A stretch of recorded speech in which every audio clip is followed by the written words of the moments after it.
और राष्ट्रीय नेताओं के साथ झारखंड के स्थानीय मुद्दों को राष्ट्रीय स्तर पर जोड़ रही है। और ये इसलिए जरूरी है कि झारखंड के साथ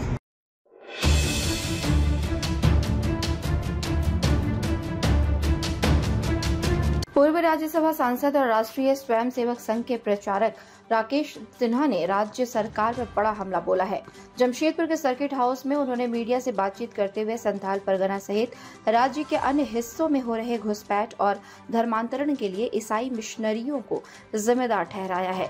इसके लिए उन्होंने झामुमो को आड़े हाथ लिया। उन्होंने कहा कि केंद्र सरकार का काम घुसपैठ रोकना है, मगर यदि घुसपैठिए यहाँ के जल जंगल और जमीन के साथ आदिवासियों के धार्मिक स्थलों पर कब्जा कर रहे हैं तो इसके लिए राज्य सरकार दोषी है। उन्होंने कहा कि आगामी चुनाव में बांग्लादेशी घुसपैठ से बड़ा मुद्दा ईसाई मिशनरियों द्वारा यहाँ के जल जंगल और जमीन के साथ आदिवासी समुदाय का बड़े पैमाने पर हो रहा धर्मांतरण का मुद्दा होगा। श्री सिन्हा ने कहा कि राष्ट्रीय स्वयंसेवक संघ का वनवासी कल्याण केंद्र कभी भी धर्मांतरण का समर्थन नहीं करता है। संघ हमेशा राष्ट्रवाद और राष्ट्रीय भावना से प्रेरित समाज की वकालत करता है। देश के प्रधानमंत्री नरेंद्र मोदी के निर्देशन में जिस तरह से झारखंड में परिवर्तन यात्रा की शुरुआत हुई है, उससे ऐसा लगने लगा है कि झारखंड में बदलाव होना निश्चित है। उन्होंने झारखंड के आदिवासियों की दुर्दशा के लिए वर्तमान हेमंत सोरेन सरकार को जिम्मेदार ठहराया। इस मौके पर श्री सिन्हा ने संघ के कार्यकर्ताओं के साथ बैठक भी की। बड़े पैमाने पर और राष्ट्रीय नेताओं के साथ झारखंड के स्थानीय मुद्दों को राष्ट्रीय स्तर पर जोड़ रही है। और ये इसलिए जरूरी है कि झारखंड के साथ जो आर्थिक विपन्नता तो है, जिसका सबसे बड़ा शिकार आदिवासी समाज है। जिस समाज के नाम पर लोग सत्ता में आते हैं, वही समाज आज राज्य में सबसे पिछड़ा है।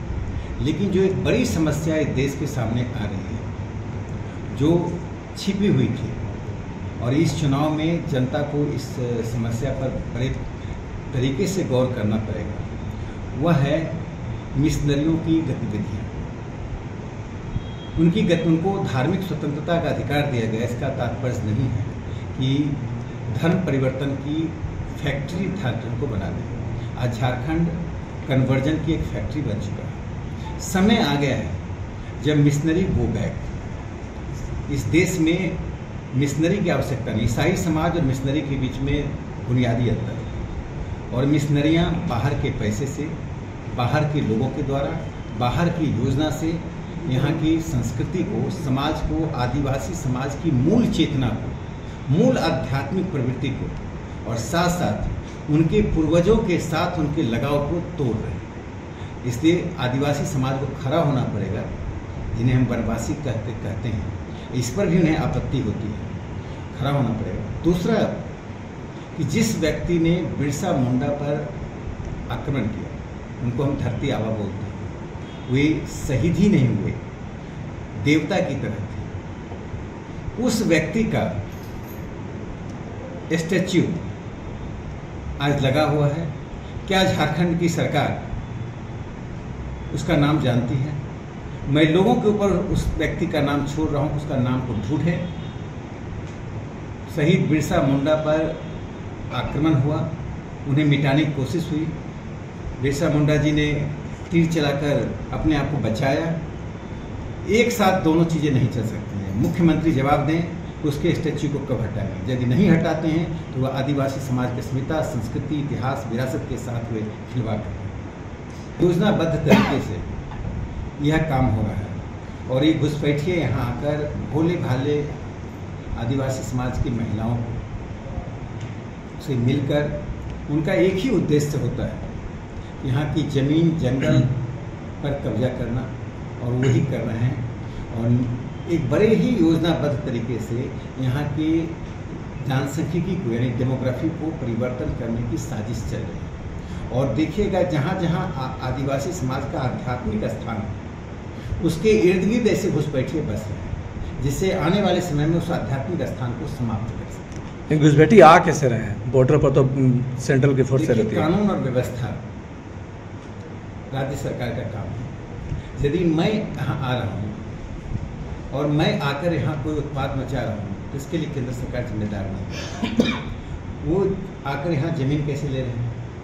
किस तरह से विवाह कर रहे हैं, किस तरह से आदिवासी समाज की अस्मिता को उनके आध्यात्मिक केंद्र पर हमले कर रहे हैं, यह सब से राज्य सरकार मुंह नहीं मोड़ सकती है, क्योंकि राज्य सरकार सत्ता केंद्रित है और सबसे ज़्यादा नुकसान यहाँ के ट्राइबल कम्युनिटी को हो रहा है। रामदयाल मुंडा जी ने जो कहा था, जो आदिवासी समाज से थे लेकिन देश के सबसे बड़े विद्वान लोगों में थे, we are piping money in a leakage system, हम पानी उसमें डाल रहे हैं जिसके नीचे छेद है बाल्टी में।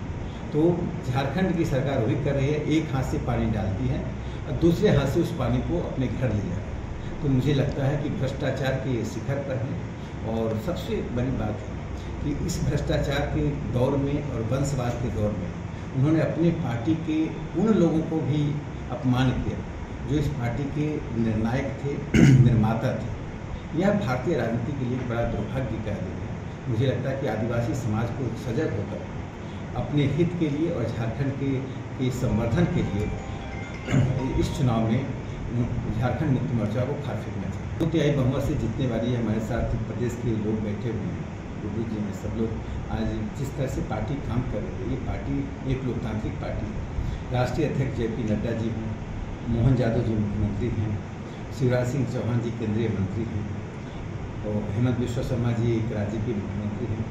सामान्य कार्यकर्ता के रूप में काम करने का जो की प्रेरणा, प्रवृत्ति और परंपरा नरेंद्र मोदी ने स्थापित किया है। भारतीय लोकतंत्र के लिए स्वर्णिम अवसर है कि कार्यकर्ता के साथ नेता का होना। एक मुख्यमंत्री का सामान्य छोटे छोटे स्थानों पर जाना, एक राष्ट्रीय अध्यक्ष जी का छोटे स्थान पर जाना, यह भारतीय राजनीति में कभी देखा नहीं गया, कभी सुना नहीं गया। ये दलीय व्यवस्था में एक बड़ा आमूलचूल परिवर्तन है कि कार्यकर्ता और नेता के बीच की दूरी समाप्त हो गई है भारतीय राजनीति में। मुझे लगता है कि इसका निश्चित असर झारखंड की लोकतांत्रिक प्रक्रिया के ऊपर। कल्याणकार की योजना उठाती है लेकिन झटपट में करते, नियत का सवाल है, आपकी नियत क्या है? नियत यदि आदिवासी समाज का उत्थान होता तो 4 साल से वे उनके पास पेट था, पेट में भूख थी। 4 साल से आपको याद नहीं आया, जेल से छूटने के बाद आपको याद आती है। ज़मीन खिसकती है तो याद आती है। तो समाज को जितना अधिक जो भी देता है उस पर कोई आपत्ति नहीं, उनको और मिलना चाहिए। एक आदिवासी समाज को इस पैसे से कल्याण कर रहे हैं, उनका जो जल, जमीन, जंगल पर अधिकार है, वो अधिकार जो लोग छीन रहे हैं उससे उनका बचाव कर रहे हैं। सबसे बड़ा स्क्रिप्ट मिशनरी तैयार कर रही है। चूँकि राष्ट्रीय स्वयंसेवक संघ कन्वर्जन को रोकने में बड़ा कदम उठा रही है, उनके कारण अपेक्षित गति से उनका कन्वर्जन नहीं हो रहा है।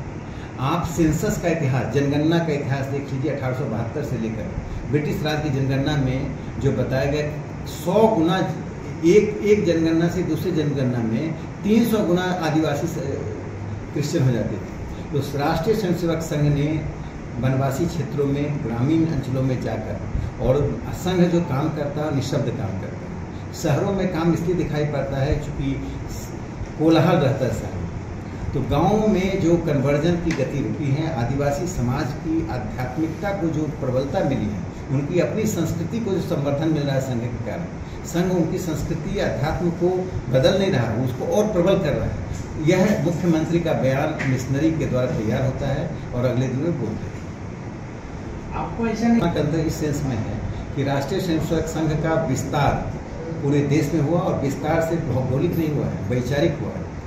दिल्ली की मुख्यमंत्री अतिथि अब दशरथ के 2 सुपुत्रों यानी भगवान राम और भरत का उदाहरण लेकर काम कर रहे हैं। आज वामपंथी पार्टियां भी हिंदू समाज की, हिंदू संस्कृति की, हिंदू अध्यात्म के शब्दों का प्रयोग कर, ये संघ की सबसे बड़ा विजय है। संघ का विजय सत्ता की नहीं है, संघ का विजय विचार है। जब हम जिस विचार को हम लेकर चल रहे हैं, हम यही तो कहते हैं कि कम्युनिस्ट पार्टी भी बोले तो भारत की जुबान में बोले। हम सभी पार्टियों का भारतीयकरण चाहते थे। तो जो चीज़ राम मनोहर लोहिया रामायण मेला की तो उनकी आलोचना हुई। आज तो आम आदमी पार्टी भी अयोध्या की बात करने लगा, राहुल गांधी भी अयोध्या की बात करने लगे। तो हम लोगों को बाध्य कर रहे हैं कि हिंदूवादी विचारधारा के अंतर्गत जो पार्टी, जो नेता, जो संगठन, जो विचारधारा हिंदुत्व की परिधि से बाहर होगा, भारतीय राजनीति, भारतीय लोकतंत्र से बाहर होगा। मैं तो इतना जानता हूँ कि मोहन भागवत जी नागपुर में गए तो पूरे दिन भर के प्रवास के बाद एक कार्यकर्ता को कहा कि आज आपके घर रुकूंगा। उस कार्यकर्ता के घर पे चारपाई भी नहीं थी। तो उन्होंने कहा कि आपके घर में एक चादर और एक छोटा सा तकिया तो होगा, और ज़मीन पे चादर तकिया बिछाकर एक चारपाई फिर लाई गई और वहाँ उन्होंने दिन बिताया। जब राष्ट्रीय स्वयं सेवक संघ के सरसंघचालक सर कार्यवाह माननीय दत्तात्रेय हर्षवर्धन जी और सभी बड़े अधिकारी, आज तक संघ का कोई अधिकारी किसी गेस्ट हाउस में, किसी होटल में नहीं रुके। सामान्य कार्यकर्ताओं से मिलना, चूँकि काम बढ़ गया है, संघ का जो काम 1960-70 के दशक में था आज कई गुना बढ़ गया, संघ की जिम्मेदारी बढ़ गई है। तो जिम्मेदारी और काम के कारण अधिकारियों का प्रवास तेज हो गया है। एक स्थान पर 4 दिन रुकने की जगह वो कम रुकते हैं, चूँकि काम बढ़ा है, इसलिए लगता है। लेकिन जो समाज में परिवर्तन हुआ है और समाज में जो विकृतियाँ आ रही हैं, यदि उसको कोई रोकने वाली ताकत इस देश में है और जिसका कोई अपना स्वार्थ नहीं है, तो स्वार्थहीन लोगों का यह एक संगठन है। जो स्वार्थ में फंसते हैं वो इस संघ से दूर हो जाते हैं, जो जितना स्वार्थहीन होता है वो संघ को उतना नहीं। Bureau report, India news viral, Bihar Jharkhand. खबरों से जुड़े रहने के लिए हमारे चैनल को सब्सक्राइब करें और बेल आइकन को दबाना ना भूलें, ताकि हर खबर की नोटिफिकेशन आपको मिलती रहे।